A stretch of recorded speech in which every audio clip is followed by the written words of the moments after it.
আসসালামু আলাইকুম গাইস। তো আপনাদের একটা নতুন পালা দেখাই, মানে এটা বহুত আগের পালা। আচ্ছা কাকা, কোনটা কেমনে মাপেন এটা একটু দেখান তো। দেখান কাকা, আপনি দেখান না দেখান।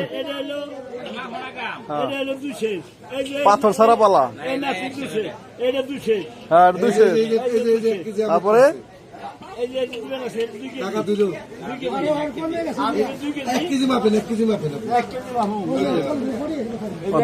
দড়ির মধ্যে এটা পাথর লাগে না। এই যে বহুত আগের পালা দেখাই দিলাম গাইস, সবাই দেখাইলাম, অনেকেই দেখেন নাই, দেখাই দিলাম। এটা 3 কেজি, এটা 3 কেজি। ও মানে গোড়ার দিকে গেলে কম, মাথায় এলে বেশি। আরে যাই গাইস, সকালে দেখলেন তো, ভালো থাকেন, সুস্থ থাকেন, আসসালামু আলাইকুম।